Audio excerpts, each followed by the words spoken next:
Boum les gars, comment ça va? Bienvenue sur JT Box, on est ensemble les gars, comme d'habitude. On va parler de Canelo contre Munguia, ça y est, on y est. On est à moins d'une semaine du combat. Moi vous me connaissez les gars, je suis plus pour un Canelo Benavidez, mais quand même Munguia, quoi qu'on en dise, il mérite sa chance. Il est quand même mandatory dans toutes les fédés. Donc on va en parler, c'est le samedi 4 mai, Las Vegas, chez les super moyens en moins de 76 kilos. Dispo les gars sur DAZN dimanche à 2 heures à partir de 2 heures du matin. Je crois qu'il y a 11 combats sur la carte. Mais c'est 19 balles 99. C'est encore plus cher que le pay-per-view de Garcia contre Ainé, les gars. Je crois que Garcia contre Ainé, c'était 14,99, un truc comme ça. Je sais pas encore si je vais le prendre, les gars, 19,99. Sachant qu'il y a que ce combat-là qui m'intéresse vraiment. À voir. C'est en 12 rounds. Donc défense de toutes les ceintures pour Canelo. On va revenir un peu sur les palmarès des deux à l'heure actuelle. Ensuite, on va rentrer un peu dans la partie technique, mais pas trop parce qu'on les connaît. Et je vais surtout expliquer pourquoi Papa Canelo va s'occuper de son fiston. Donc Canelo, les gars, c'est top 1 mondial, top 1 mexicain, top 1 chez The Ring. 64 combats, ça sera son 65e fight, ce qui est énorme.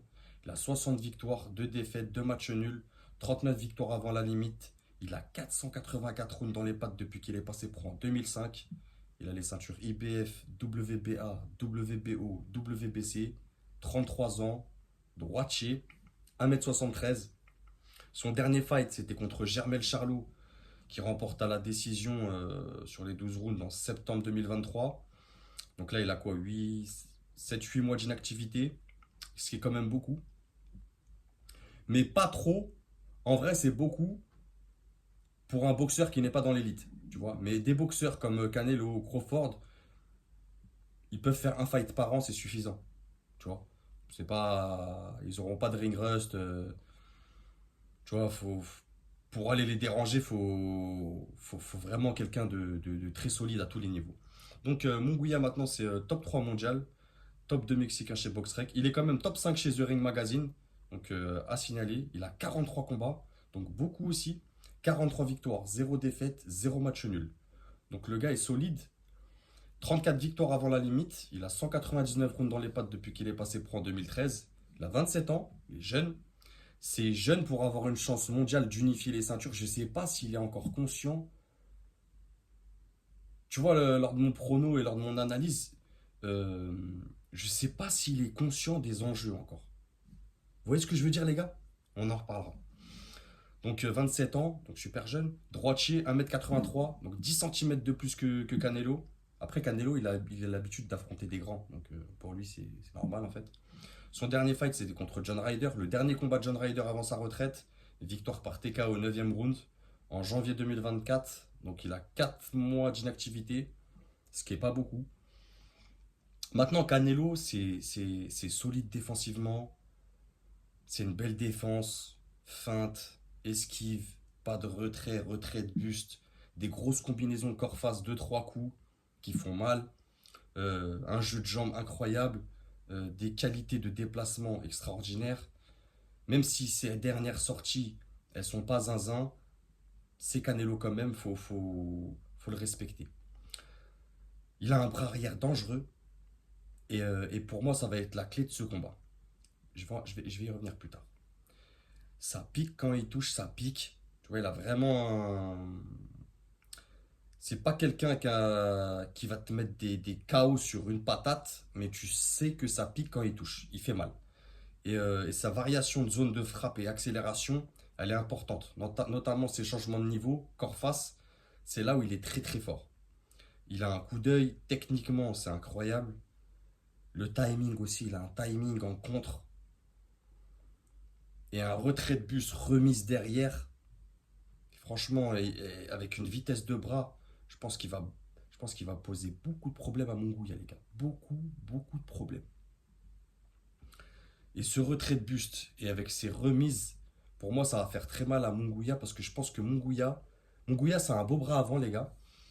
Bon cardio, bonne garde, mais il a tendance à s'écraser sur ses directs. Vous voyez ce que je veux dire? Il a tendance à appuyer sa jambe d'appui, vraiment, comme il est grand. Il baisse sa jambe d'appui pour envoyer son direct. Pour envoyer son direct. Du coup, il s'écrase un peu sur sa jambe d'appui. Et à mon avis, là, si moi je le vois, Canelo il le voit, tu vois. Il y a de la place pour rentrer un cross du bras arrière violent. Tu vois. Mais vraiment violent. En plus, il a tendance à se jeter, à s'ouvrir quand il fait ses attaques. Je pense que techniquement, il va être largué, les gars. Canelo, il va le nettoyer. Franchement, ça va être dur pour Monguia. Après, c'est des gros coups lourds en débit. Il travaille corps face aussi. Ça manque de précision dans les échanges. C'est brouillon parfois. C'est beaucoup de crochets larges. Il travaille pas beaucoup en uppercut. Il travaille à mi-distance. C'est pas quelqu'un qui va se servir de sa hauteur pour travailler à distance. C'est pas quelqu'un que tu vas le voir envoyer son. C'est pas quelqu'un qui va bien servir de son jab. Tu vois, il va surtout se servir de son direct pour évaluer la distance, prise d'information et rentrer à mi-distance, limite au corps. Et j'ai peur qu'en allant à la guerre comme ça avec un Canelo, ça va être dur pour lui. Je pense que ça va être dur, je pense qu'il va se faire contrer plein de fois. Et, euh, et il va vite être dépassé, les gars. Donc, mais c'est un physique quand même. Il est physique, ça encaisse. Après, avoir, il a pas un jeu de jambes de zinzin. C'est pas des appuis de folie. Beaucoup de travail en ligne. Et comme je t'ai dit, quand il jette, c'est trop ouvert. C'est vraiment trop ouvert. Après, avoir.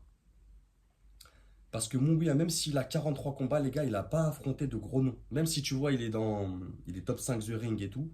Il mérite, hein, bien sûr. Mais il n'a pas affronté de gros noms, mis à part Derevchenko, John Ryder, quelques autres noms un peu durs. Mais sinon, pour ceux qui ne connaissent pas, par exemple, Munguia, je vous invite à aller voir le fight contre Derevchenko. On a vu que vraiment, je pense que Munguia, il avait atteint ses limites. En termes techniques, j'entends. On va passer à la partie prono, les gars. Comme ça, on fait une vidéo pas trop longue. 10 minutes, ça sera bien. Bon, vous me connaissez, je vais pas faire 10 000 vidéos pour parler 10 fois de la même chose. Donc, on va aller droit au but. Donc, pour moi, les gars, et vous me direz ce que vous en pensez en commentaire, je vois Canelo par TKO en deuxième partie de combat. Je m'explique. Je pense que je vais être même très précis avec vous. Je pense qu'avant le 10e round, je pense que Munguia va se faire finir en TKO. Munguia, les gars, il va être dépassé techniquement. Ça, vous le savez autant que moi. Et le fait de s'écraser sur son direct, vous ferez attention. Canelo, il va rentrer son bras arrière plein pot en crosse. Ça va faire mal. Après, avec son bras gauche derrière, aller chercher au corps et un crochet court. À mon avis, ça va faire très mal. C'est trop ouvert lors de ses attaques. Il est trop ouvert. Et défensivement, Canelo va le contrer. Et je pense aussi que Munguia, et là on va aborder un autre point, il va trop le respecter. On a très bien vu aux conférences. Là, on n'a pas encore les face-off. Mais je pense qu'il va trop le respecter. Qu'il va pas être relâché. Et je sais pas, comme je vous ai dit en début de vidéo, s'il a pris conscience des enjeux de ce fight. Je pense qu'il aura trop de pression. Il a 27 ans, les gars, c'est encore jeune. C'est une grosse chance de titre mondial d'unifier toutes les ceintures face à Canelo, que tous admirent dans cette catégorie, et même dans d'autres catégories, ce qui est normal. Il va avoir du mal à être relâché. Franchement, il va avoir du mal à être relâché, je pense. Et comme je vous ai dit, Canelo, malgré ses dernières sorties qui n'étaient pas flamboyantes, c'est vrai, il est au-dessus techniquement, tactiquement, en termes de fight IQ aussi. Je vois pas Munguia le mettre en danger, tu vois, sur deux trois coups. Sachant que c'est pas un puncher, Munguia quand même, c'est plus un finisseur. Tu vois, c'est quelqu'un que quand il va te toucher, il fait mal, bien sûr, mais il a pas ce pouvoir de KO sur un punch. Tu vois, ça c'est très rare les boxeurs qui l'ont. Mais je pense que c'est un finisseur. Et je vois pas Munguia autant toucher Canelo, tu vois, le mettre dans le gaz pour le finir sur un TKO. Canelo, c'est un centre de gravité bas. Il a un coup, les gars. C'est Dragon Ball Z. Non, c'est physique, Canelo. Et encore moins, je vois encore moins Munguia aller prendre des rounds pour aller gagner à la décision. Plus je me fais des scénarios dans ma tête, les gars, vous me connaissez, j'essaie d'être le plus réaliste, plus je me dis que ça va être compliqué pour Munguia. Très compliqué. Et encore un autre truc qui s'ajoute pour moi, c'est trop tôt encore pour lui. Mais après, qui refuserait cette chance? Même si tu es un boxeur, tu sais que c'est trop tôt. qui n'y va pas? Tu vois ce que je veux dire? Ils attendent tous ça, les mecs, leur fight contre Canelo. Donc, pour moi, c'est trop tôt pour lui encore. Tu vois, je pense qu'il aurait dû passer quelques étapes quand même. Tu vois, genre un Caleb Plant, un Andrade, un Benavidez, un Morel. Tu vois, il y a vraiment du monde. Même un Billy. Je pense qu'il y a vraiment du monde à aller chercher avant de t'attaquer à Canelo, qui est quand même, les gars. Là, il faut faire une différence. Il faut toujours faire une différence, les gars, entre des boxeurs de très haut niveau, qui sont dans le top 10, et des boxeurs d'élite. Là, Canelo, c'est un boxeur de légende. Ça veut dire c'est vraiment. C'est quelqu'un qui connaît très bien le noble art, qui maîtrise très bien son art, qui sait ce qu'il fait, qui sait où il va, avec une fin de carrière, certes, que nous, on n'apprécie pas forcément les passionnés de boxe, tu vois, pour les combats qu'il fait, les Jermel Charlot, tout ça, nous on sait que c'est Hollywood. Tu vois, prendre un John Ryder et tout ça, c'est bien, donner la chance, mais tu sais, comme là, prendre Munguia, tu sais que Canelo est part favori. Et comme tu as vu la miniature, Papa Canelo, je pense qu'il va le nettoyer, les gars. Il va lui montrer, c'est bien, je t'ai donné ta chance, mais calme-toi. Je pense qu'il va le calmer très vite. Et Canelo, c'est quelqu'un qui rentre bien dans ses fights aussi. Tu vois, il est très concentré, très patient. Il analyse bien les boxeurs. Donc je pense que. Et 6 mois, comme je vous ai dit, 6 mois, je vois des failles dans la boxe de Munguia. Je pense que Canelo et ses coachs, ils les voient aussi, les gars. Après, c'est bien d'avoir Freddy Roach dans le camp de Munguia. Mais je pense, là, ça fait quoi? Ça fait 2 fights qu'il fait avec lui. Je pense que c'est trop tôt. Tu vois? Bon, voilà, les gars. En gros, il y a beaucoup de choses à dire, mais on a déjà fait. J'ai déjà fait un live avec Antenne Box. Allez le checker. On a beaucoup parlé. J'en ai reparlé dans les stations box. Donc, merci, les gars. Prenez soin de vous. Dites-moi ce que vous en pensez en commentaire. Abonnez-vous si vous passez par là. On a tous besoin de force. Merci à vous, les gars. Et surtout, on va discuter de ça en commentaire, les gars. Allez, prenez soin de vous. Et n'oubliez pas, c'est que de la boxe.